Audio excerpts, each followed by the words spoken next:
Honestly, he's the love of my life. You're just who I'm with right now, she said quietly about her ex during a fight. I didn't respond, just went to the bedroom and packed my things. She followed me, asking what I was doing. I said, letting you go back to him. She started crying, saying she didn't mean it like that. I zipped my bag and left. I, 27, male, had been with Emma, 26, for 2 years. We lived together in a small apartment downtown, split the rent, shared groceries, talked about getting a dog someday. I thought we were building something real. Then one night, during an argument that started over Instagram photos, she said the words that ended everything. Honestly, he's the love of my life. You're just who I'm with right now. The room went quiet. I didn't shout or slam doors. I walked to the bedroom and started pulling clothes from the closet. She followed me, voice rising from defensive to panicked, asking what I was doing. I told her calmly, letting you go back to him. She started crying, saying it came out wrong, that she didn't mean it like that. I zipped my bag, looked at her once, and walked out. No second chances for someone who sees you as a placeholder. Looking back, the signs were always there. Emma kept her ex, Ryan, 28, in her life in ways that felt too close. His name came up in stories about her past like he was still part of her present. She'd mention inside jokes they shared, places they went, songs that reminded her of him. When I asked why she still followed him on every platform, she'd say they ended on good terms and staying friends was mature. I didn't push it. I thought being secure meant not being controlling. Her phone lit up with his messages sometimes. Late at night, early mornings, random afternoons. She'd smile at the screen, type back quickly, then lock it without explaining. When I asked who it was, she'd say, just Ryan checking in, like that was supposed to feel normal. Once, I saw a text preview that said, miss you too, but when I mentioned it, she got defensive. She said I was reading too much into things, that I was being insecure. I backed off. I didn't want to be that guy who made mountains out of nothing. But the photos stayed up. Her Instagram still had pictures of them together from 3 years ago. Beach trips, holiday parties, close-up selfies where they looked like they were still in love. I never asked her to delete them. I figured the past was the past. Then our friends started noticing. My buddy Jason saw her profile and asked if she was still with her ex. My cousin scrolled through her feed at a family dinner and looked confused when I said we'd been together for 2 years. Emma laughed it off when I brought it up. She said deleting old photos felt performative, like she was trying to erase history. I dropped it. I didn't want to seem possessive. The apartment we shared told its own story. She kept a box in the back of our closet labeled Memories. I found it one day looking for winter clothes. Inside were ticket stubs from concerts she went to with Ryan, a sweatshirt with his college logo, birthday cards he'd written her. She caught me looking at it and said she kept mementos from all her relationships. I asked if she had a box for us. She said she didn't need one because we were still happening. At the time, I thought that was sweet. Now I realize it meant she'd already decided we had an expiration date. Her friends treated me differently too. When we'd hang out with her college group, they'd bring up Ryan's stories like I wasn't there. Remember when Ryan did that thing at the lake house? Remember Ryan's terrible karaoke? Emma would laugh along, never redirect the conversation, never acknowledge it might be awkward for me. Once, her friend Jess actually said, Ryan was so good for you, right in front of me. Emma just smiled and said, he was. I sat there like furniture. The worst part was the comparisons. She never said them outright, but they were there. Ryan used to take her camping every summer. Ryan loved the same band she did. Ryan knew how to fix things around the house. I tried to plan trips, learn her music, offer to help with repairs, but it never felt like enough. I was always measuring myself against a ghost I could never compete with because he lived in her memory as perfect. The real Ryan could mess up. Memory Ryan never did. Then came the night that changed everything. We were sitting on the couch after dinner, scrolling on our phones. I noticed she'd posted a throwback photo of her and Ryan from some concert.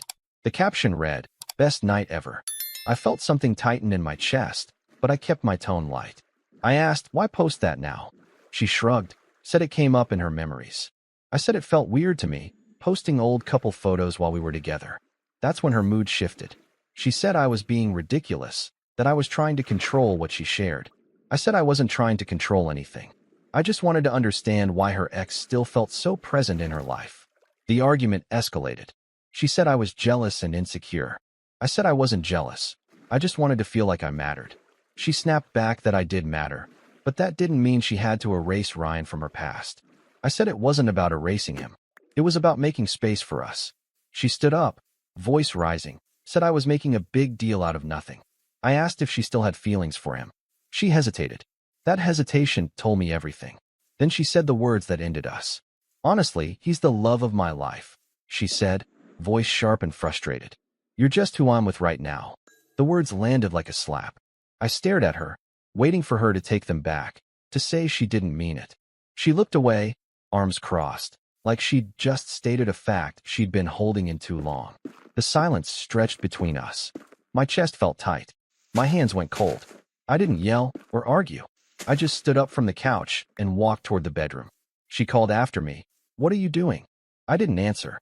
I opened the closet and pulled out my duffel bag. She followed me into the room, her tone shifting from defensive to panicked.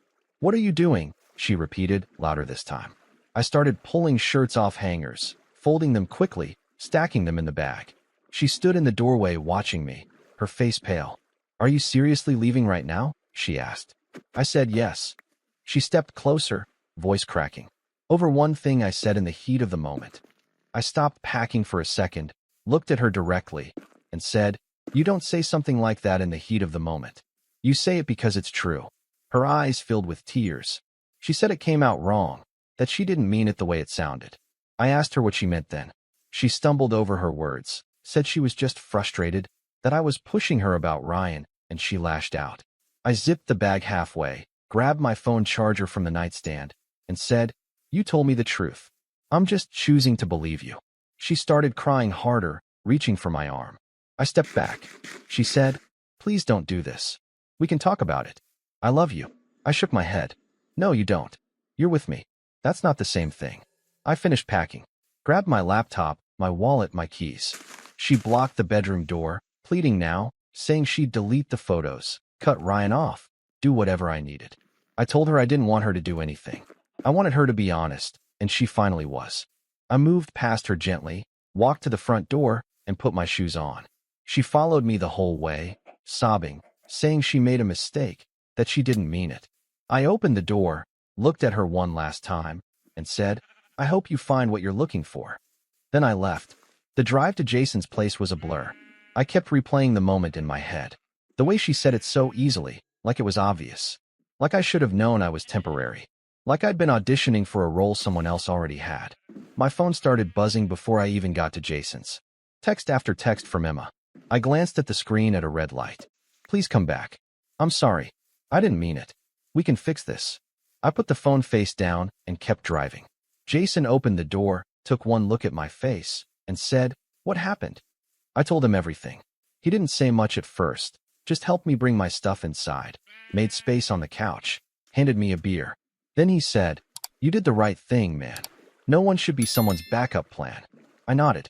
I didn't feel like I did the right thing. I felt like someone had ripped the floor out from under me.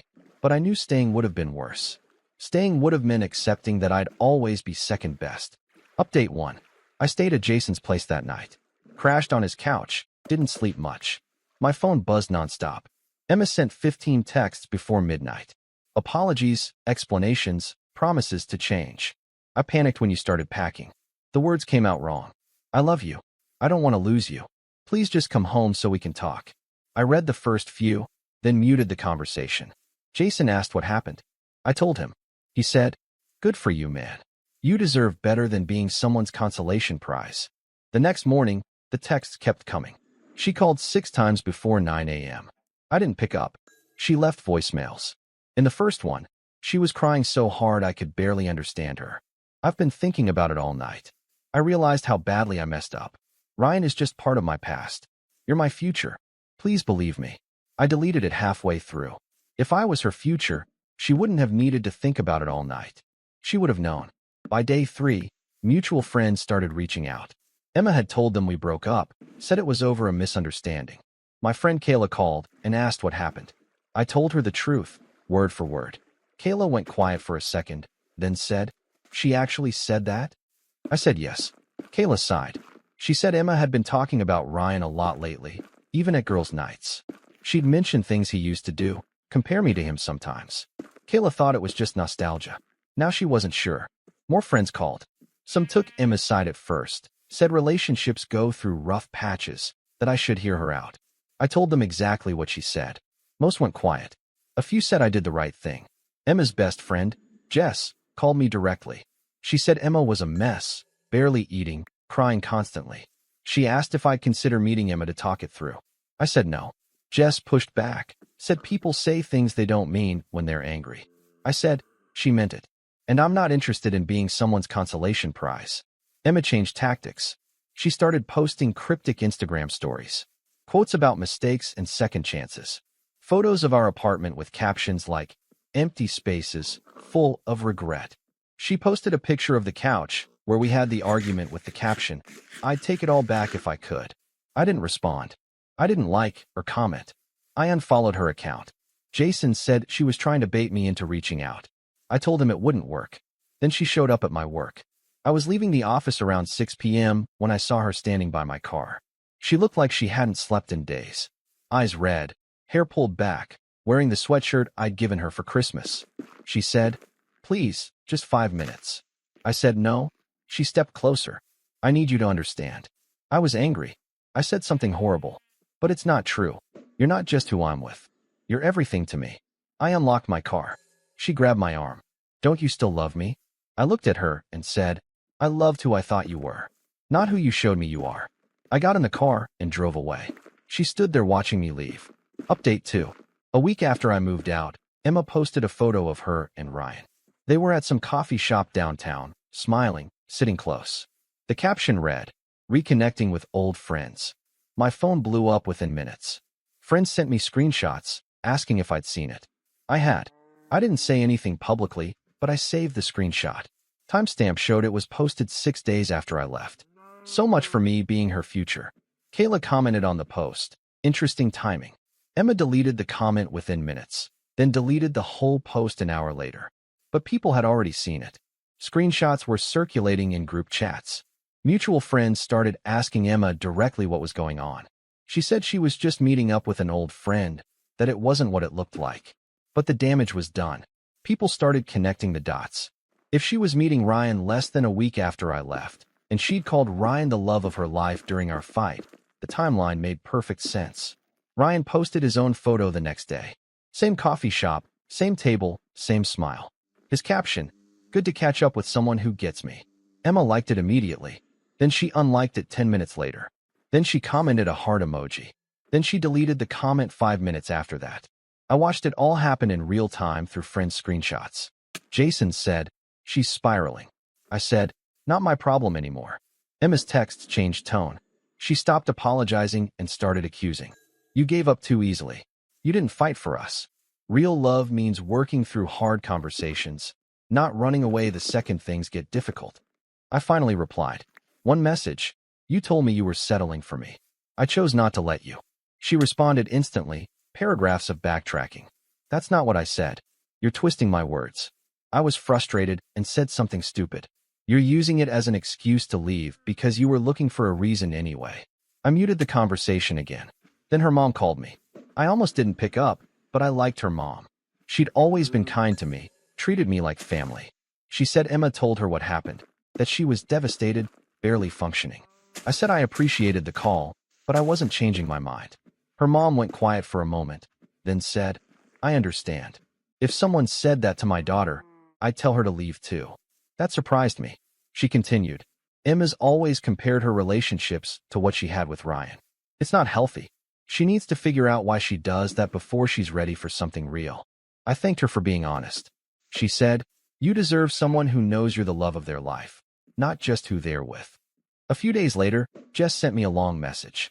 She said she'd had a serious conversation with Emma, that Emma finally admitted she'd never fully gotten over Ryan, that she'd been holding on a hope he'd come back. When he didn't, she started dating me, thinking she could move on. But she couldn't. Jess said Emma knew she'd ruined something real, that she was getting help now, seeing a therapist. She said Emma wasn't asking for me back. She just wanted me to know she was taking responsibility. I read it twice, then archived the conversation. Her realizations weren't my responsibility anymore. Update 3. 2 weeks after I left, Emma went fully public with Ryan. Photos at restaurants, hiking trails, concerts. Captions like, finally back where I belong. And some people are worth the wait. Friends sent me every post. I didn't look at most of them. I'd already moved my stuff out of the apartment, stayed with Jason until I found a new place. I focused on work, hit the gym more, started seeing a therapist to process everything. But Emma wasn't done. She posted a photo of her hand holding someone else's hand. No face, just intertwined fingers. The caption, when you know, you know. Comments flooded in asking if it was Ryan. She didn't confirm or deny, just hearted the comments that said she looked happy. Jess texted me. She's trying to get a reaction out of you. I didn't give her one. I didn't like, didn't comment, didn't reach out. Radio silence. Then Ryan's ex-girlfriend entered the picture. Her name was Natalie, 27. She saw Emma's posts and commented on one. Good luck with that. Emma deleted the comment. Natalie posted on her own account. PSA, some men will always keep you as an option. Don't be surprised when he does it to you too. Emma blocked her immediately, but screenshots started spreading. People started asking Natalie what she meant. Natalie posted receipts. Text messages from Ryan, dated from 2 months ago, where he told Natalie he missed her and asked if they could meet up. The same time frame Emma and I were still together. The messages showed Ryan telling Natalie that Emma was just a friend, that he never really got over Natalie, that he'd made a mistake letting her go. The messages were time-stamped, screenshots clear and unedited. One message read, Emma keeps reaching out, but she's not you. I was an idiot for not fighting harder for us. The group chat exploded. Kayla forwarded me everything. Ryan had been texting both Emma and Natalie, playing both sides. Telling Emma he wanted her back, while telling Natalie she was the one he really wanted. Natalie posted more screenshots.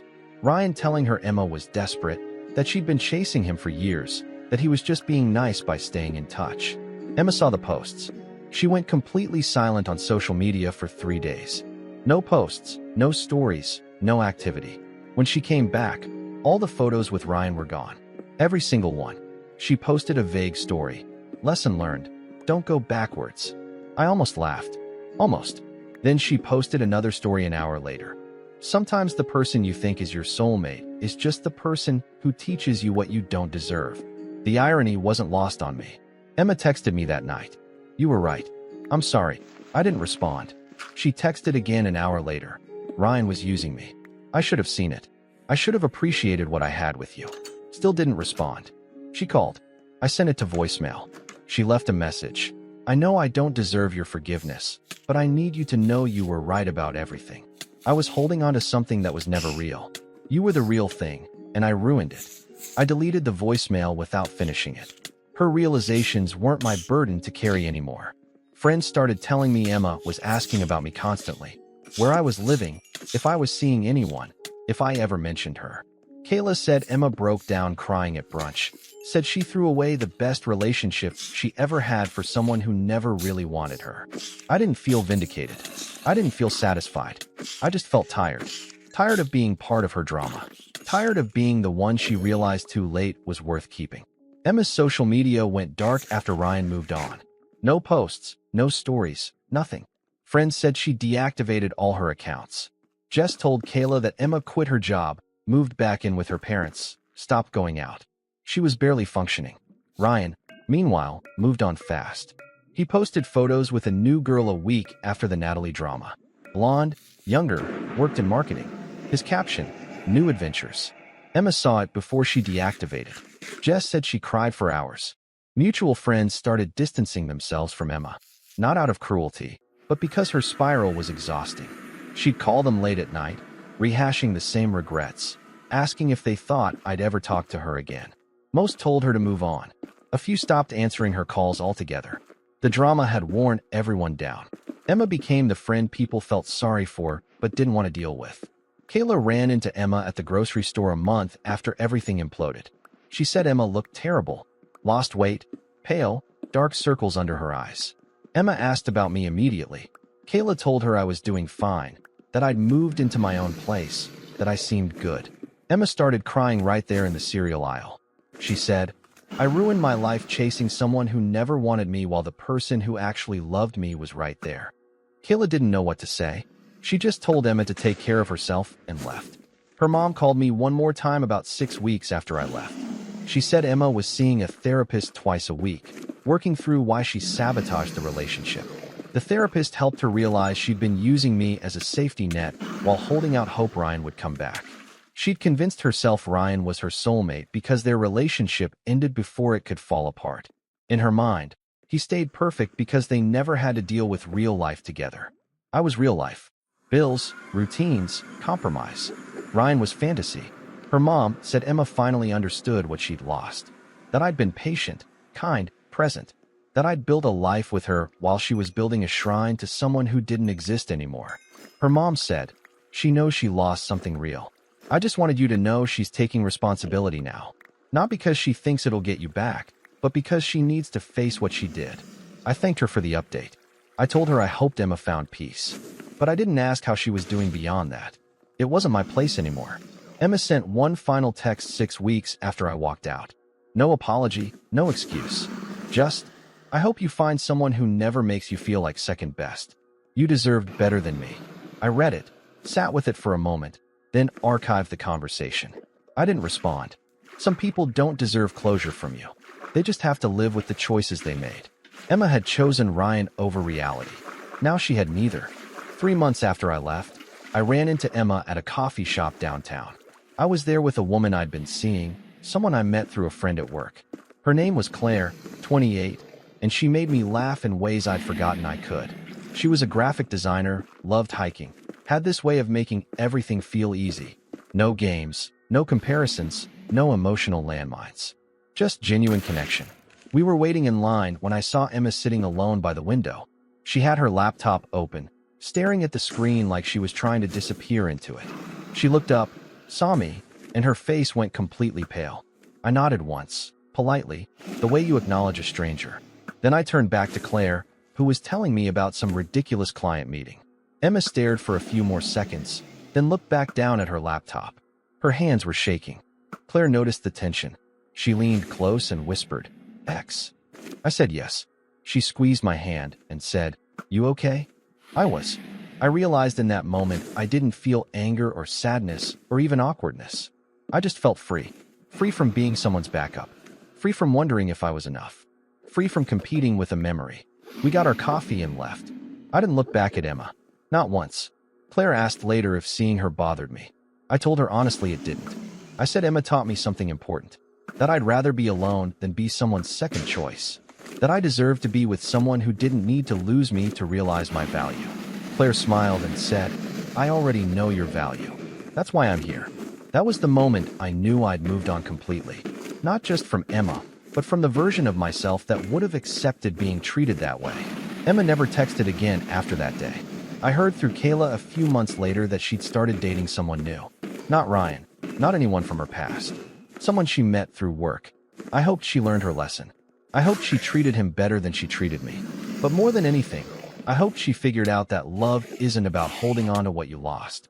It's about appreciating what you have before it's gone. As for me, things with Claire got serious. 6 months after Emma, Claire and I took a trip to the coast. We stayed in a small cabin overlooking the ocean, spent our days hiking and our nights talking about everything and nothing. One night, sitting on the deck watching the sunset, she said, "You know what I love about you? You don't carry baggage. You dealt with your past and moved on. That's rare." I told her it wasn't always easy, that there were nights I questioned if I'd overreacted, if I should have given Emma another chance. Claire said, "Would you feel the way you feel with me if you'd stayed?" I said no. She said, "Then you made the right choice." We talked about moving in together, about what our future might look like. She never compared me to anyone, never made me feel like I was competing for her attention or affection. She chose me every day, clearly and without hesitation. That's what I'd been missing with Emma. The certainty, the feeling that I was someone's first choice, not their backup plan. A year after I left Emma, Claire and I got engaged. We were back at that same coastal cabin, same deck, same view. She said yes before I even finished asking. That night, she said, "I'm glad you walked away from someone who didn't see your worth. Because now I get to spend my life showing you every day that I do." I thought about Emma's words that night. "He's the love of my life. You're just who I'm with right now." The difference was staggering. Claire never made me question where I stood. She made sure I knew.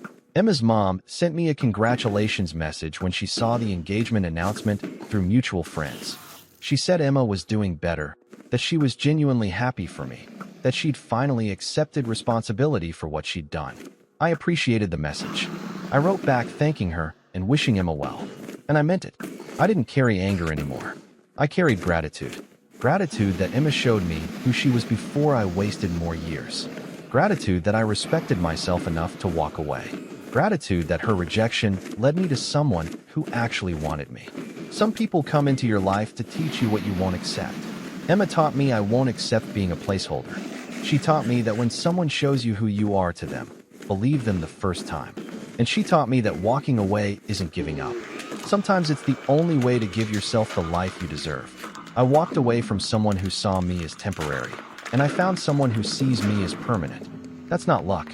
That's knowing your worth and refusing to settle for less. Emma's words broke me that night, but they also freed me. And for that, I'll always be grateful.